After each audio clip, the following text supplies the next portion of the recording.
नमस्ते मित्रों, कुछ टाइम पहले एक खबर आई है जिससे इंडिया नहीं पूरा वर्ल्ड हिल गया है। ये खबर है हमारे मैग्निफिसेंट एक्टर इरफान खान की मृत्यु की।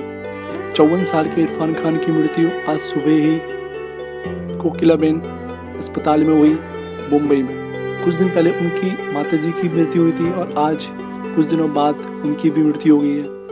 मित्रों, 2019 में वो कैंसर से जूझ रहे थे। उसके बाद कैंसर से एक बहुत बड़ी बैटल जीतने के बाद वह वापस आए और इंग्लिश मीडियम की शूटिंग करी मूवी की, जो कुछ टाइम पहले रिलीज़ हुई थी, सिनेमाघरों से हट गई थी ड्यू टू कोरोना वायरस। तो मित्रों, मैं एक मैसेज आपके साथ, इमोशनल मैसेज एक शेयर करने वाला हूँ इरफान खान का, जो कि उन्होंने पोस्ट करा था जब उनकी इलाज चल रहा था लंदन में। तो उस टाइम का ये इमोशनल मैसेज है। आइए देखते हैं इसमें इरफान खान ने क्या बोला था। कुछ महीने पहले अचानक मुझे पता चला कि मैं न्यूरो एंडोक्राइन कैंसर से ग्रस्त हूँ। यह शब्द मैंने पहली बार सुना था। जब मैंने इसके बारे में सर्च किया तो पाया कि इस पर ज़्यादा शोध नहीं हुए हैं। इसके बारे में ज़्यादा जानकारी भी मौजूद नहीं थी। यह एक दुर्लभ शारीरिक अवस्था का नाम है और इस वजह से इसके उपचार की अनिश्चितता ज़्यादा है। अभी तक मैं तेज़ रफ्तार वाली ट्रेन में सफ़र कर रहा था। मेरे कुछ सपने थे, कुछ योजनाएं थी, कुछ इच्छाएं थी, कोई लक्ष्य था। फिर किसी ने मुझे हिलाकर जगा दिया। मैंने पीछे मुड़कर देखा तो वह टीसी था। उन्होंने कहा, आपका स्टेशन आ गया है, कृपया नीचे उतर जाइए। मैं कंफ्यूज था। मैंने कहा, नहीं, अभी मेरा स्टेशन नहीं आया है।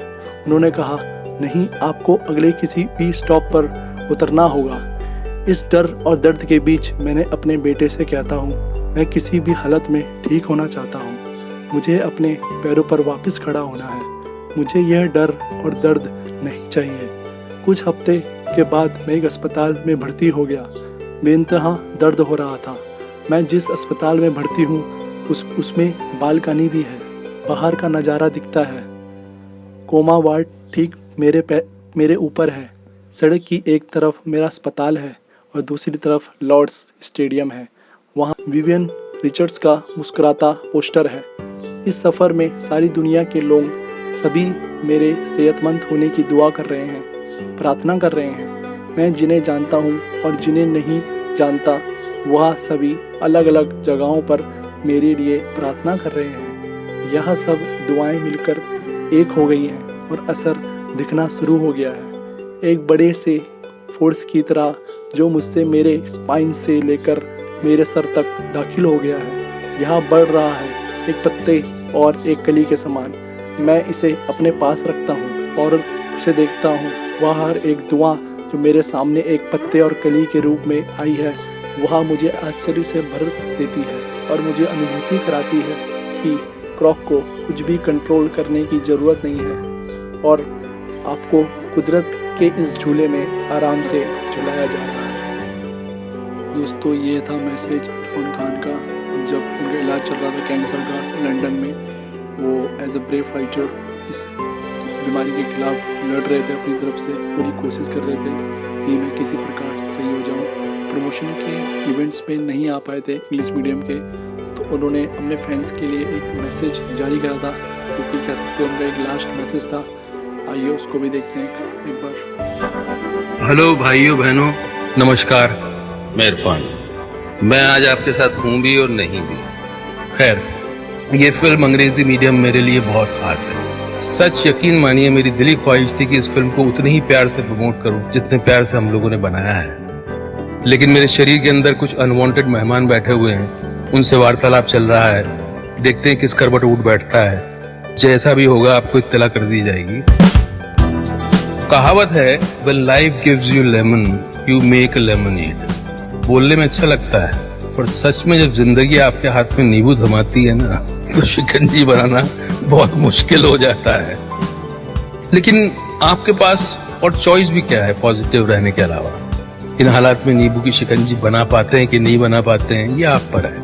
और हम सब ने इस फिल्म को उसी पॉजिटिविटी के साथ बनाया है और मुझे उम्मीद है कि ये फिल्म आपको सिखाएगी, हंसाएगी, रुलाएगी, फिर हंसाएगी शायद। Enjoy the trailer and be kind to each other and watch the film.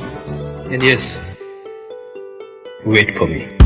तो दोस्तों ये था लास्ट मैसेज जो इरफान खान ने करा था शेयर अपने फैंस के साथ जब इंग्लिश मीडियम आने वाली थी। तो आज इरफान खान का खोना कहीं ना कहीं हीरे का खोना है। बॉलीवुड इंडस्ट्री के लिए हीरे से बढ़कर भी कोई चीज़ होती है उस चीज़ का खोना है बॉलीवुड इंडस्ट्री के लिए, पूरे वर्ल्ड के लिए।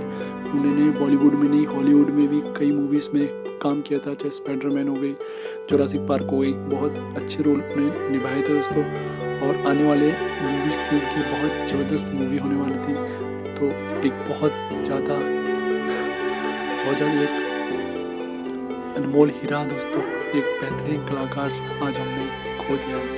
2011 में उनको पद्मश्री अवार्ड से नवाजा गया था और उनकी मूवी पान सिंह तोमर जो मुझे भी बहुत अच्छी लगी दोस्तों, उसके लिए उन्हें नेशनल अवार्ड से नवाजा गया था। तो दोस्तों वो ऐसे एक्टर थे, ऐसे सहजता से हर प्रकार के रोल करते थे, हर प्रकार के रोल इतनी सहजता से करते थे कि उन्हें किसी अवार्ड की ज़रूरत नहीं है दोस्तों। अंत में मैं यही कहना चाहूँगा कि आज उन्हें हमने खो दिया है, लेकिन उनकी जगह लेना शायद पॉसिबल नहीं हो पाएगा आने वाले कई पीढ़ियों तक, कि उनकी एक्टिंग और उनका अभिनय एक अलग लेवल था दोस्तों। May his soul rest in piece.